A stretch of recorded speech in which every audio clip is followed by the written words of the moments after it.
buenos días. Estamos en una nueva emisión del Mundo desde el Sur, el programa que analiza la política internacional.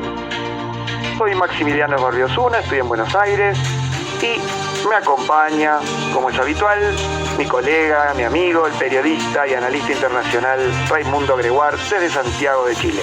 Hola Raimundo, ¿qué tal? Hola Maximiliano, qué gusto saludarte. Bueno, por acá todo bien, de fiesta, la fiesta del Mundial, así que mucho fútbol. ¿Qué más puedo decir? Contento nada más. ¿Y tú? Sí, la verdad que estamos en modo mundialista, trato de ver la mayor cantidad de partidos posible, un poco triste por la inesperada derrota de la selección argentina contra Arabia Saudita, pero el Mundial lo sigo viendo. Bueno, como consuelo puedes lamentar la derrota porque al menos llegaste al Mundial. En mi caso, mi país, Chile, ni siquiera llegó.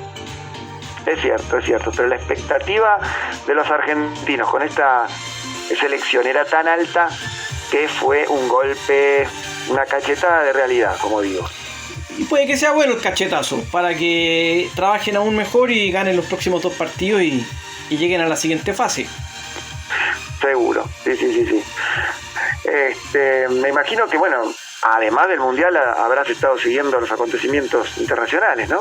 Nada, no, fuera de bromas, por supuesto que sí. En medio de esta fiebre mundialera siempre hay espacio para ver qué pasa en el mundo, así que efectivamente estuve revisando cosas en todos los rincones de este planeta.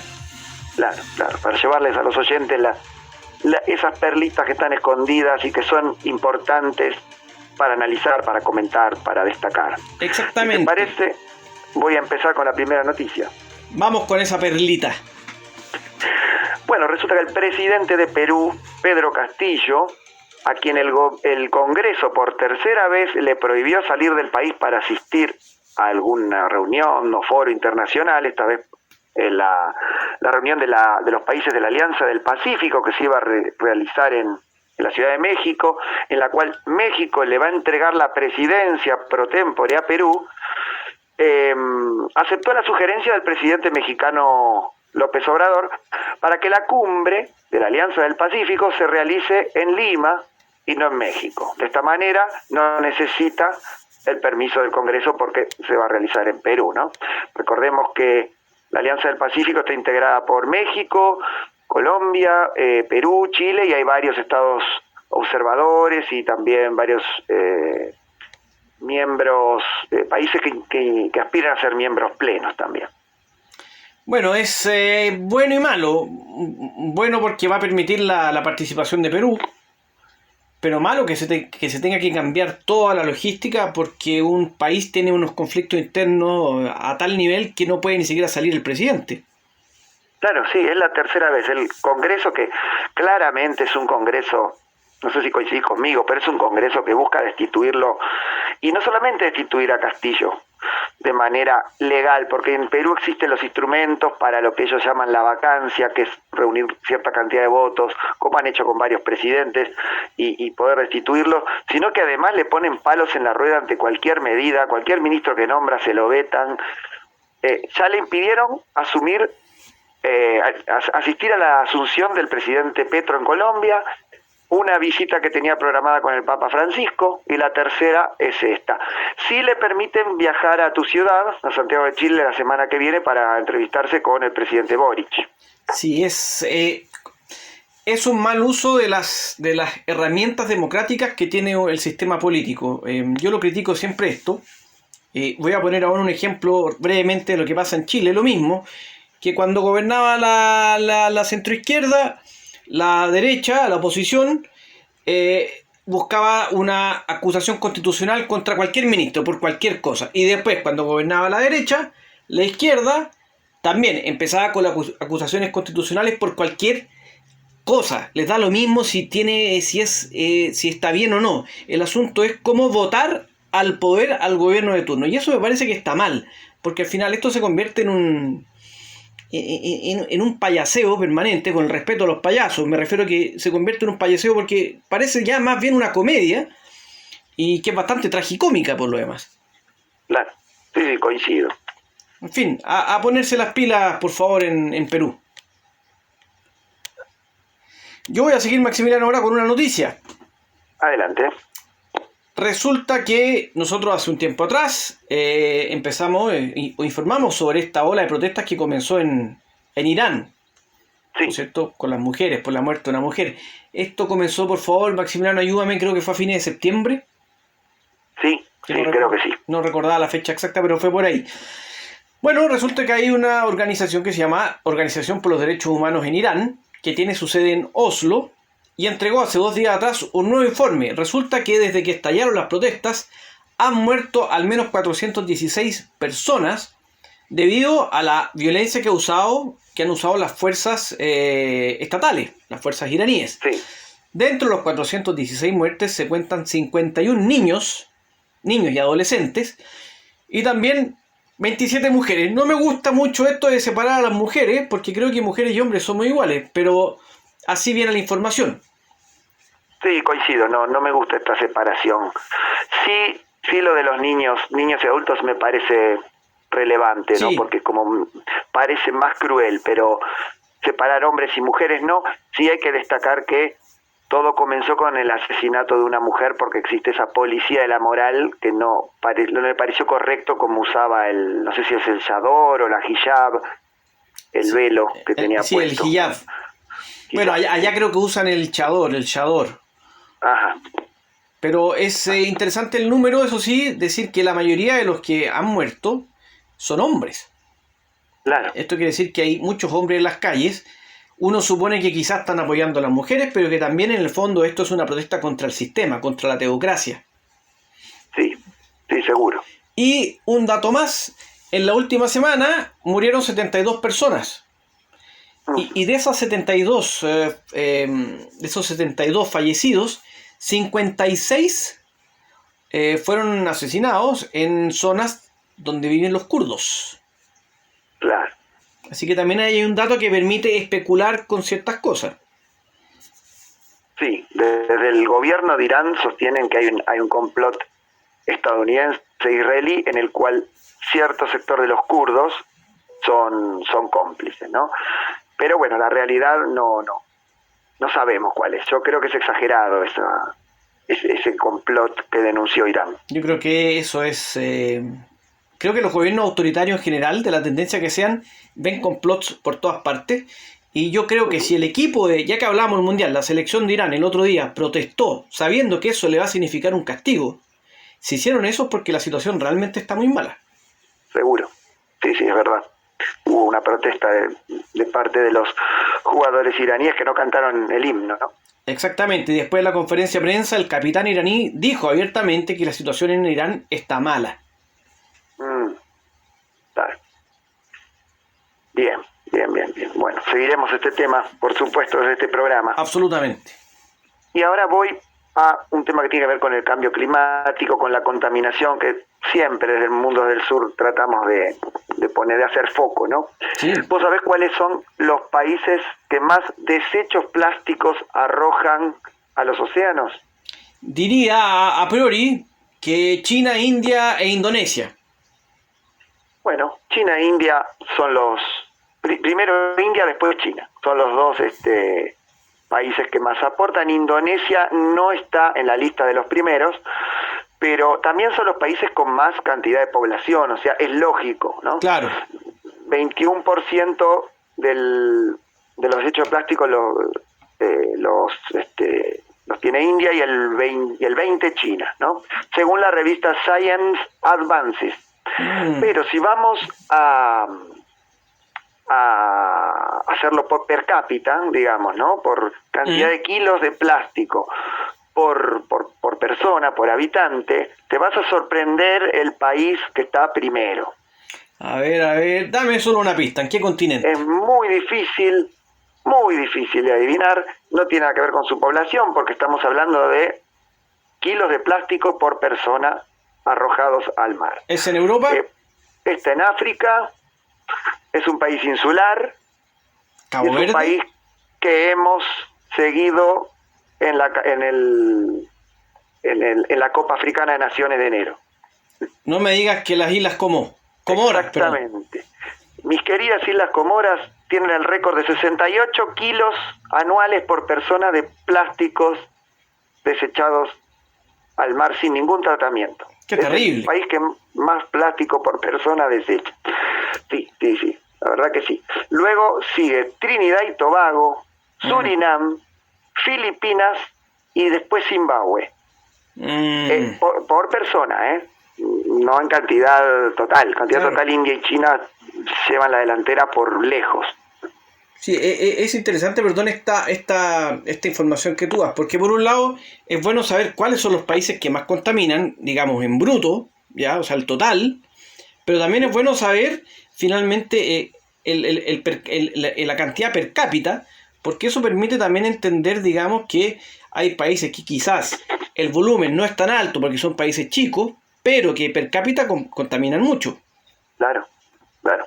Estos son plásticos mal gestionados, porque hay una forma de reciclar el plástico, de hacer un tratamiento, de reducirlo.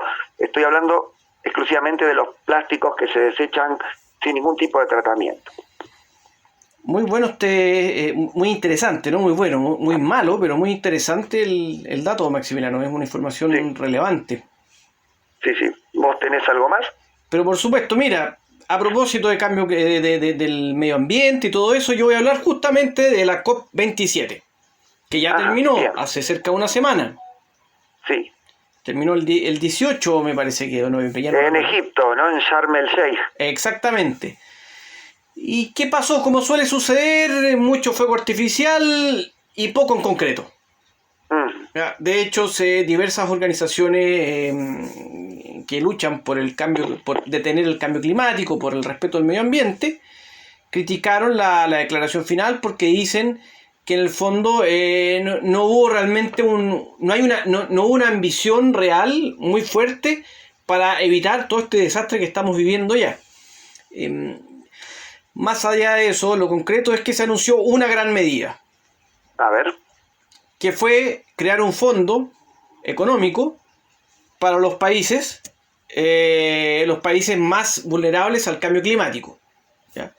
Esto es obviamente para paliar las pérdidas y los daños que sufren. Ajá. El fondo, ¿quién va a aportar el dinero? Los países más ricos. Bien. Y para hacer esto se va a elaborar, se va a establecer un comité de transición conformado por 24 países. Entre ellos va a haber 3 de América Latina y el Caribe. ¿Ya? Y durante un año van a trabajar para entregar después, no sé, un borrador o un proyecto inicial sobre cómo va a funcionar esto y cómo se va a financiar la iniciativa. Bien. Eso está muy bien. Bueno, claro, esperemos que esto por lo menos se haga, pero ¿cuál es el lado B? El lado B, el lado malo, es que nadie quedó conforme con lo más importante, que es eliminar los combustibles fósiles y fomentar las energías renovables. Se considera que no hubo realmente un impulso para empezar a detener desde ya las emisiones, ¿no? Que son las que generan el cambio climático. Entonces esto es dramático. Recordemos que hay países que se han comprometido para reducir las emisiones o llegar a cero, pero recién en el año 2070 o 2050. Y al paso que vamos, no va a ser necesario que tengan esa reducción porque quizás en ese año ya vamos a estar todos, no sé, muertos. Y yo creo que este año se recrudecieron las emisiones porque hay varios países europeos que ante la falta de gas están quemando carbón, como hemos dicho otras veces, que es el elemento más contaminante. Exactamente. El combustible más contaminante. Y eso que falta, que todavía pase el invierno en Europa y en el hemisferio norte. Sí. Entonces es terrible, Maximiliano. Mira, no es un panorama alentador. Sí, otra cosa que acordaron es que se pretende eliminar 3 millones de toneladas de dióxido de carbono por año. Pero esto que suena mucho es poco. Aquí los únicos que quedaron contentos son los países. Hay una asociación que se llama Asociación de Pequeños Estados Insulares, ¿ya? Ellos están contentos. ¿Por qué? ¿Sabes por qué? No, ¿por qué? porque estos son los estados que están sufriendo hoy las consecuencias del cambio climático. Entonces a ellos hoy lo que les importa ya no es el cambio climático, porque ellos ya lo están sufriendo, sino que les importa que alguien les dé los recursos económicos para enfrentar esto. Claro, además el derretimiento de los hielos polares provoca que el nivel del mar aumente, se ven amenazadas sus costas, las mismas islas ven amenazada su existencia. Y a propósito de esto, y aquí no hay una fuente oficial, sino que recogí información de diversas partes, por lo tanto puede que sea real, puede que no, porque no logré confirmar efectivamente esta información, pero mencionan que con o sin, se supone que hay una meta, ¿no?, de limitar el calentamiento global a no más de 1,5 grados Celsius. Sí. Y lo que han establecido, por lo que yo leí, diversas personas, desde científicos hasta ambientalistas, es que ni siquiera con esa meta vamos a lograr algo. Es, por lo que dicen ellos, es irreversible que el nivel del mar aumentará en 2,5 metros. Claro, el 1,5 grados, ¿para qué fecha? La fecha era el 2030, no me acuerdo cuándo era.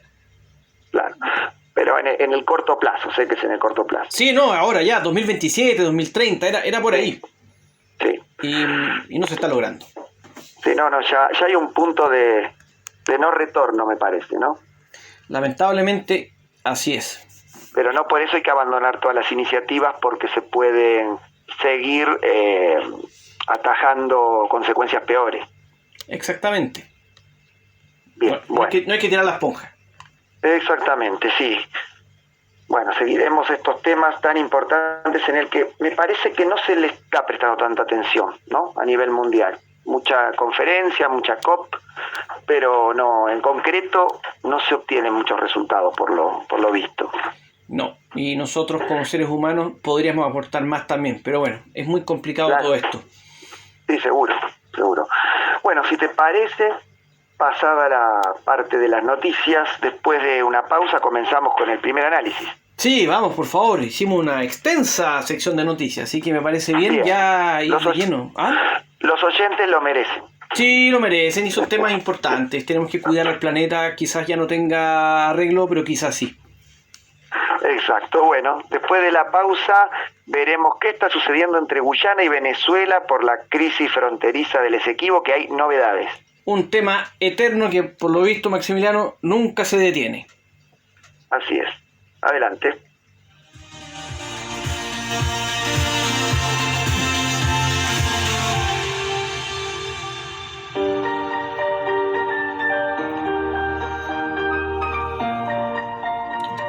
Estamos de regreso ya con el segundo bloque de este programa, el número 98. Mira, Maximiliano, ya queda muy poco para el mítico programa número 100.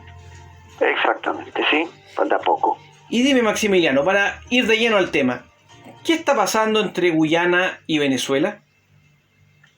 Bueno, esta región de 160.000 kilómetros cuadrados, denominada Esequibo, que tiene una larga disputa entre Venezuela y el Reino Unido primero, y luego entre Venezuela y Guyana, cuando se independizó Guyana en 1966. En 2015 se descubrieron importantes yacimientos de petróleo offshore, es decir, en alta mar, en la costa de lo que hoy es la provincia reclamada por Venezuela, pero de hecho ocupada por Guyana, que se llama Esequibo, y en el cual ya están operando empresas norteamericanas como por ejemplo ExxonMobil, y con todos los reclamos de Venezuela. Y lo interesante es que en 2015 se descubrió el bloque Stabroek. Stabroek le pusieron ese nombre porque es el antiguo nombre de la capital de Guyana. Antes de llamarse Georgetown, se llamaba Stabroek, que es un nombre holandés, porque en algún momento fue territorio holandés. Después voy a hablar de esto. Lo interesante es que es el segundo mayor yacimiento de petróleo del mundo. ¿Vos sabías eso? No sabía. No, yo tampoco me enteré. Preparando este informe me enteré que era la segunda reserva de petróleo más grande, más importante del mundo. Yo, paréntesis, lo que sí he leído es que Guyana tiene unas reservas de petróleo, ha encontrado yacimientos de petróleos tan grandes, tan importantes, que le permitirían, obviamente, si es que lo gestionan bien, salir de la pobreza y del subdesarrollo. Claro, pero gran parte de estos yacimientos se encontraron en territorio en disputa con Venezuela. Ajá. Entonces, acá está el problema. Y en 2018, ante los insistentes reclamos de Caracas, Guyana optó por acudir a la Corte Internacional de Justicia de La Haya. Venezuela rechazó esta movida de Guyana porque Venezuela toma como válido un protocolo firmado en Ginebra en 1966 entre Venezuela, el Reino Unido y las autoridades que pronto iban a asumir en Guyana, como Guyana independiente, en el cual se establece que la soberanía del Esequibo va a quedar en discusión bilateral entre Venezuela y Guyana en una comisión binacional que de hecho se formó, pero que durante 2 décadas no arrojó ningún resultado, no pudieron llegar a ningún acuerdo y el Esequibo continuó siendo parte de Guyana hasta el día de hoy. En el año 2020 la Corte Internacional de Justicia de La Haya, en diciembre de 2020, se declaró competente. Le dio plazo a Guyana hasta el 8 de marzo del 2022 para presentar todas sus pruebas, todos sus alegatos, todas sus denuncias, y le dio plazo a Venezuela un año más para contestarle, 8 de marzo de 2023. Bueno, Guyana terminó de aportar todas sus pruebas porque no quiere más reclamos de Venezuela y menos en una zona en disputa donde hay mucha riqueza, ¿no? Como acabamos de decir. En cambio, Venezuela optó por esta estrategia. Esto fue el martes de esta semana.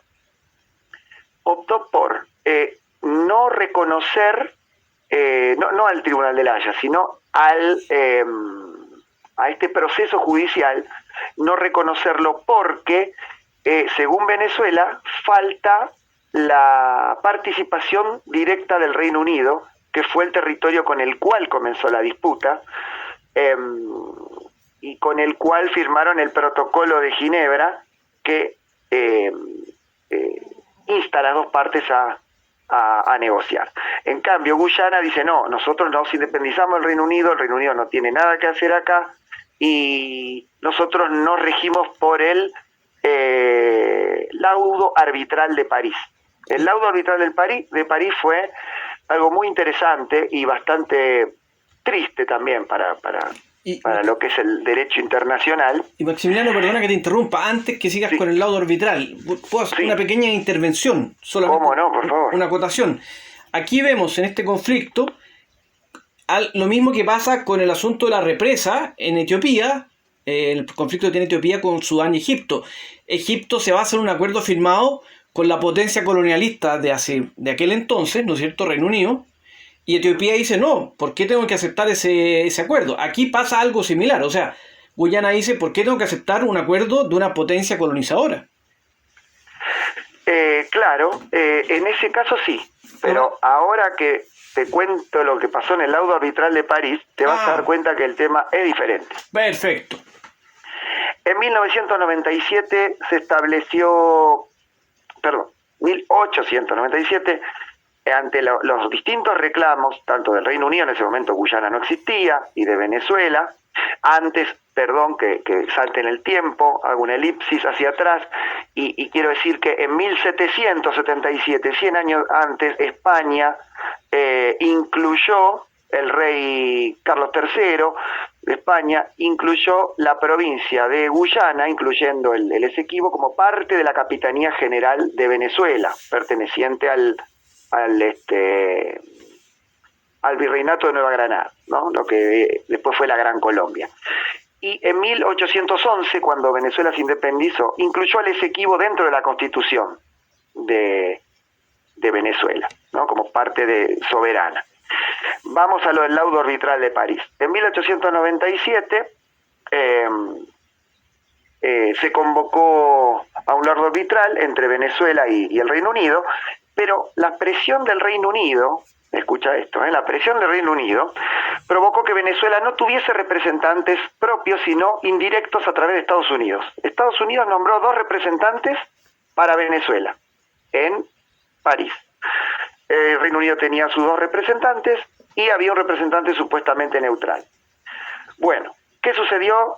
El laudo arbitral determina que el Esequibo pertenece a Reino Unido en ese momento, pero le otorgaba a Venezuela algunos pedazos de costa, la desembocadura del río Orinoco, que es muy importante para Venezuela, y bueno, ahí terminó el reclamo, hasta que en 1948, uno de los abogados estadounidenses defensores de Venezuela hizo público un documento secreto en el que revelaba que las negociaciones entre el Reino Unido y Estados Unidos se ejercieron bajo presión a Venezuela, que tuvo que aceptar el laudo por dos amenazas. Una era que Venezuela perdiera esta rica costa, que en este momento sabemos, bueno, que es rica en petróleo, la costa del Orinoco es muy importante, tenía miedo de perder más tierra, y segundo, con una amenaza directa de guerra del Reino Unido a Venezuela. Entonces, Venezuela tuvo que ceder ante el laudo arbitral de París de 1899. Sí, Entonces, ¿sí? Al revelarse este documento, que hubo una negociación secreta entre el Reino Unido y Estados Unidos presionando a Venezuela, se estableció este protocolo que dije de Ginebra, en el cual las 3 partes, Reino Unido, las autoridades de Guyana y las de Venezuela, firmaron un acuerdo en el cual iban a seguir negociando en el futuro, algo que no llegó a buen puerto. Bueno, entonces, al descubrirse petróleo en 2015, Guyana en 2018 acude a la Corte Internacional de Justicia. Y si esto fuese poco, Estados Unidos y Guyana han realizado ejercicios militares en la costa del Esequibo, como reafirmando un poco no solamente la soberanía de Guyana, sino también de las empresas norteamericanas petroleras que actúan ya, están extrayendo el petróleo en la costa esta en disputa, ¿no? Así que más o menos ese es el panorama. Sí, yo quisiera decir 2 cosas nomás. Lo primero, que, como yo siempre suelo decir, la solución a estos problemas es muy fácil: la integración. Integración sudamericana o integración entre los países fronterizos. Hablamos hace un tiempo, ¿te acuerdas? Nada que ver con recursos, pero justamente Guyana y Surinam habilitaron un paso ilegal por el cual transitaba la gente y lo convirtieron en un paso legal. Se soluciona un conflicto. ¿Por qué no son capaces de llegar a un acuerdo? Segundo, yo creo que a estas alturas de la vida ya no tiene sentido seguir peleando por la frontera. Una opinión personal. Y tercero, se ponen a pelear por un recurso que, si bien es muy importante, en realidad no debería ser relevante, porque lo mencionamos hace unos minutos en este programa. Estamos con la soga al cuello por el tema del cambio climático, y una de las principales medidas es eliminar el uso de combustible fósil. Claro, pero yo creo que la lógica de Guyana y de Venezuela también, y de Estados Unidos también, o sea, todos los actores participantes, es como dijiste al principio: con estos recursos descubiertos en Guyana, tendría resueltos muchos de sus problemas económicos, porque el petróleo sigue siendo fundamental para mover la energía, para producir energía en el mundo. Y esto no... A ver, soy realista. Desde el punto de vista realista, no hay nada que hacer. Los países tienen que buscar solución a sus problemas y satisfacer sus necesidades, que son muchas veces las necesidades de la población. O sea, necesitan energía, estoy inventando, para que en invierno haya calefacción. Necesitan energía para que funcionen las fábricas de lo que sea, fábricas de zapatos, fábricas de qué sé yo, de lo que sea, ¿no es cierto? Pero tenemos que ir en paralelo avanzando hacia la disminución y eliminación del combustible fósil. Entonces, con esto nos damos cuenta, Maximiliano, y que la gente lo sepa, ¿no?, que al final las buenas intenciones quedan en el aire, porque al final lo que prima a la hora de resolver los asuntos internos de cada país es la necesidad y punto. Si yo, con tal de darle a mi país la energía que necesito, voy a contaminar, pues bien, contamino. Y sí, además, los que extraen el petróleo son empresas norteamericanas. Yo no sé si Guyana tiene una empresa nacional o con qué capacidad industrial cuenta para extraer petróleo en el mar, que es más complicado y es más costoso. Lo más probable es que no tenga nada, no tenga ni una infraestructura ni una empresa. Entonces claro, se abre la puerta nuevamente, volvemos al eterno tema, lo hemos hablado a propósito del triángulo del litio hace varios programas, que al final nuestros países, como son incapaces de desarrollar la tecnología y los conocimientos, que han expuesto a que, guste o no, vengan empresas de otros países a gestionar la producción de los recursos naturales. Así es. La explotación de los recursos naturales, perdón. Sí. Por último, lo que yo me gustaría agregar es que, desde mi punto de vista, Venezuela tiene razón, que fue heredero de España y de esa zona, y es una zona que previamente perteneció a Holanda, a la Guayana holandesa, fue parte de la Guayana holandesa, hasta que en 1815 comienza a abrirse paso, cuando decae el imperio holandés y resurge el imperio británico, comenzó a abrirse paso forzadamente, digamos, de manera forzosa, el Reino Unido en esas zonas, primero como comercio y luego, fue estableciéndose hasta convertirse en una colonia y disputándose a España y luego a Venezuela, ¿no? Así que por eso opino que esa zona, desde mi punto de vista, Venezuela tiene la razón en este conflicto. Ahora, yo voy a dejar una reflexión para terminar, porque ya se ha pasado volando el tiempo, pero ¿qué tan válido, y esto no es nada contra Venezuela, pero qué tan válido es, antes que llegaran los españoles, los ingleses, los holandeses o neerlandeses, creo que se dice ahora, que llegaran acá a América, ¿a quién le pertenecía eso? ¿A Venezuela? No. ¿A Guyana? No, porque no existían. Claro.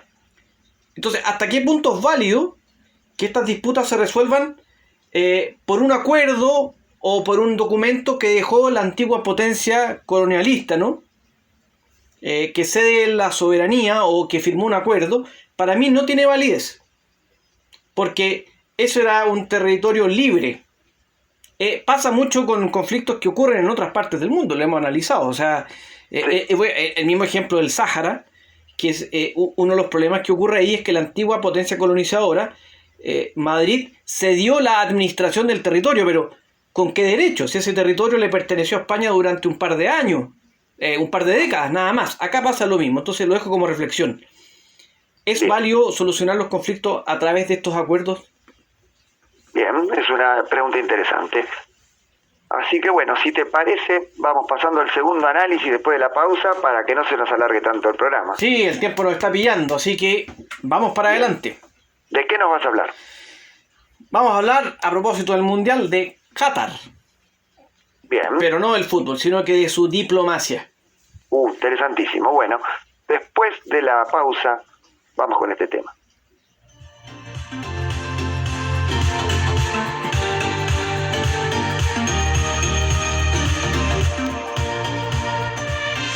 Seguimos en El Mundo desde el Sur, programa número 98.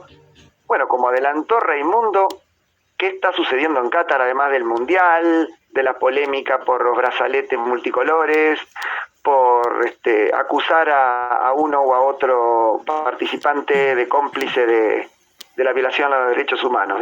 ¿Cómo está hoy en día la diplomacia de Qatar?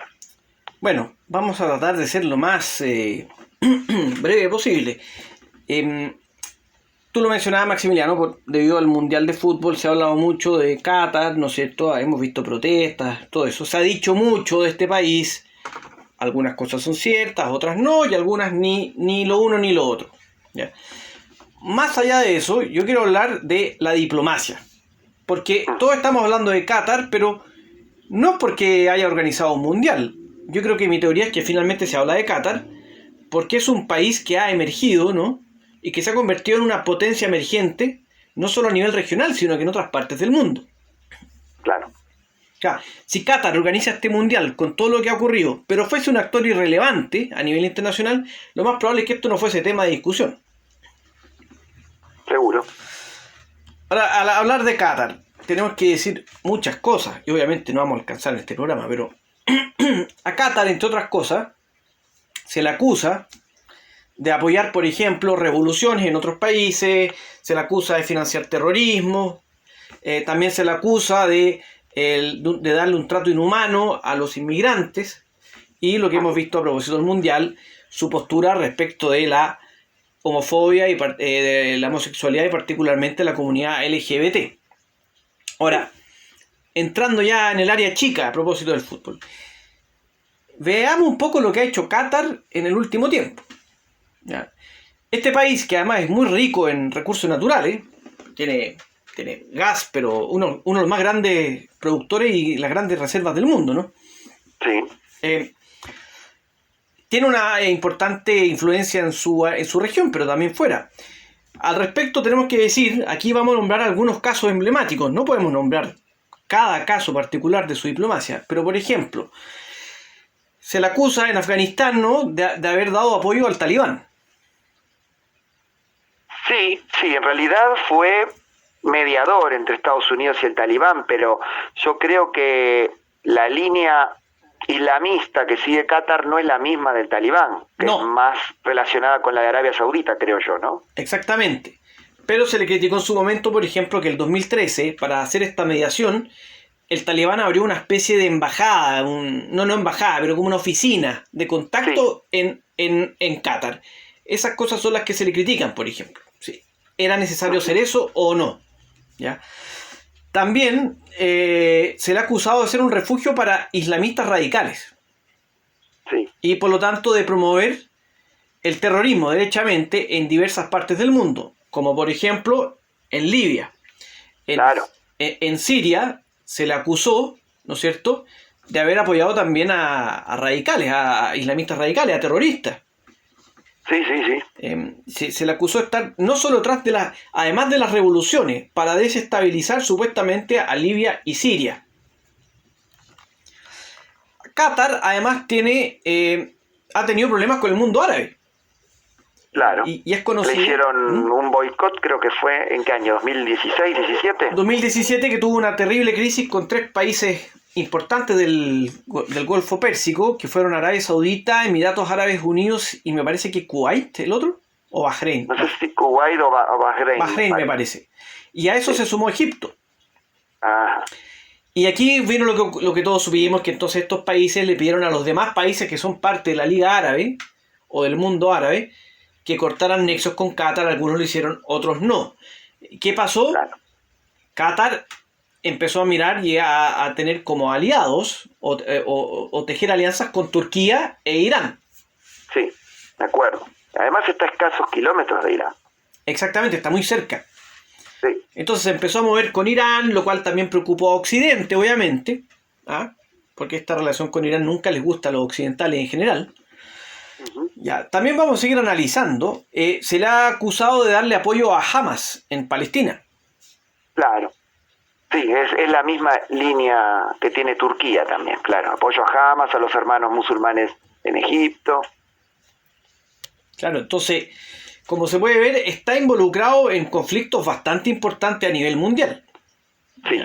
La crisis con el mundo árabe ya terminó, hay que decirlo. Ya hicieron las paces, ¿no es cierto?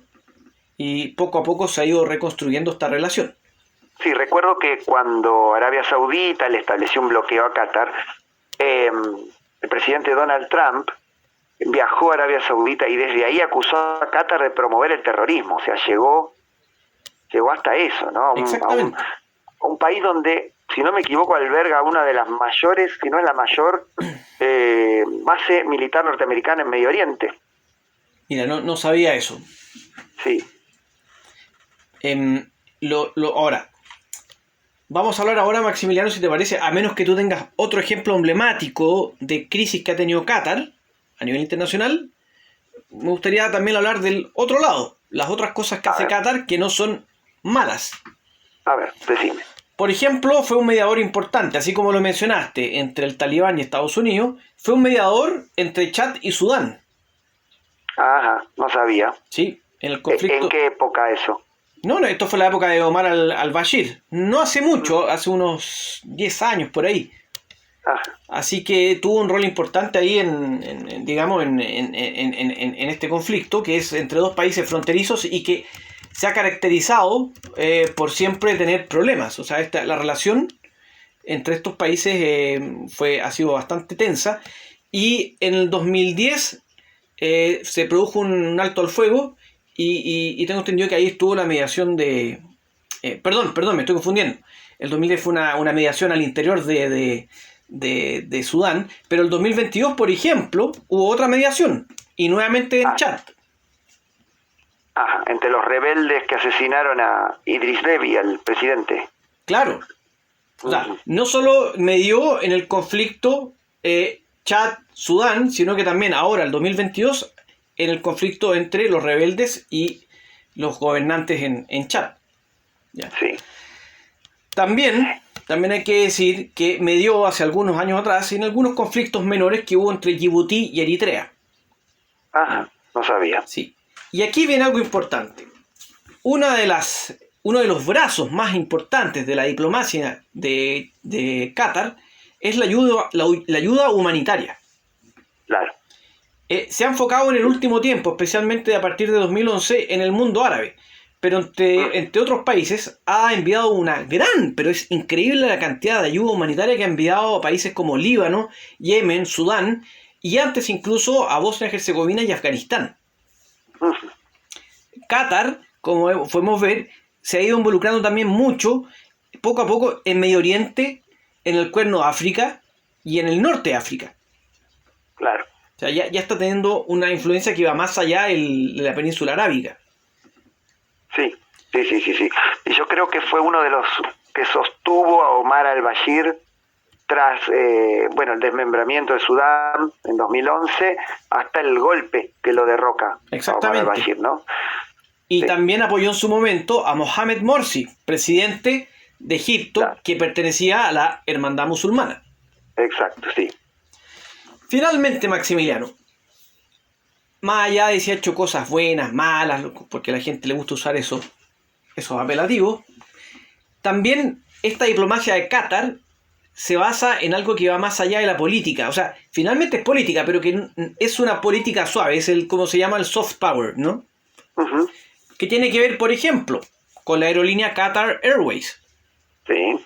Que tiene que ver con la cadena de medios Al Jazeera. Así es. Que tiene que ver con con el establecimiento de fundaciones, dentro de la cual destaca la Qatar Foundation, que se enfoca en la investigación, la educación y la comunidad. Sí. ¿Ya? O sea, Qatar, ¿para qué vamos a hablar también de la diplomacia religiosa? Claro. Y su presencia en Europa, ¿no? Absolutamente, lo hemos visto en el deporte. El Mundial de Fútbol, ni más ni menos, y hemos visto el caso emblemático del Paris Saint-Germain, en Francia, ¿no?, donde el dueño es un catarí. Claro. Por lo tanto, hemos visto que Qatar, más allá de lo que uno piense, ha elaborado una estrategia de diplomacia bastante interesante.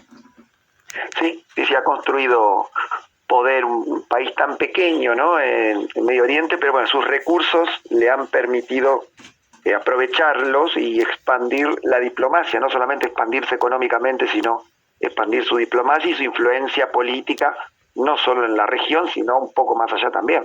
Exactamente. Yo recuerdo también, por ejemplo, en atletismo, la Liga Diamante, que es muy importante. También, ahí tengo entendido que hay una fecha que se disputa en Qatar. Uh-huh. Así que, en fin, claro, yo lo voy a dejar hasta acá porque podemos seguir eternamente, pero me parece que era interesante mencionar esto.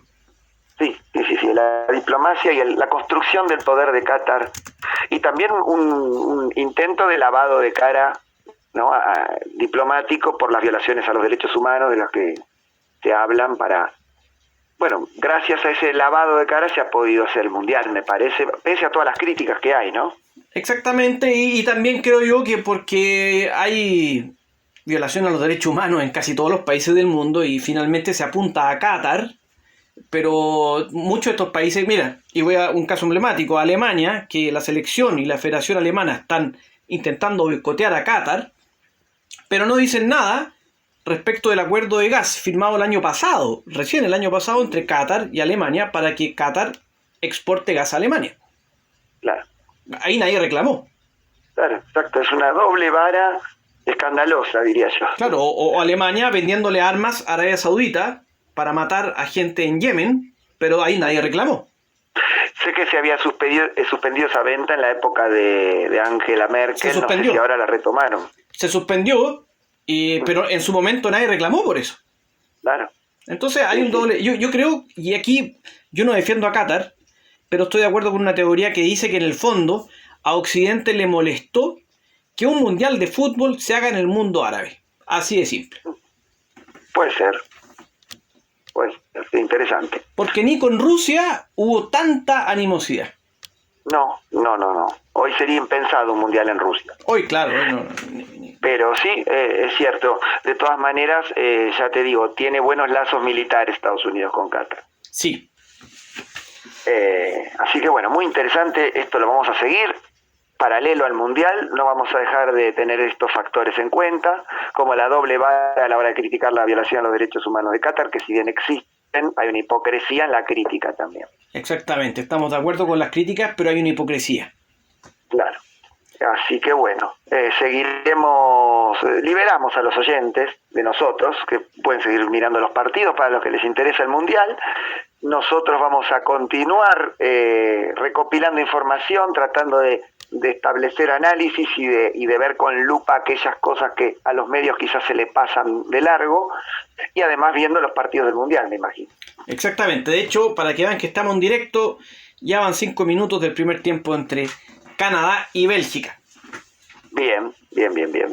Bueno, entonces nos estaremos viendo en el programa 99. Les agradezco habernos acompañado y bueno, fue un gusto enorme hacer el programa con vos, Raimundo, como digo siempre, y los invitamos a sintonizarnos en el siguiente programa.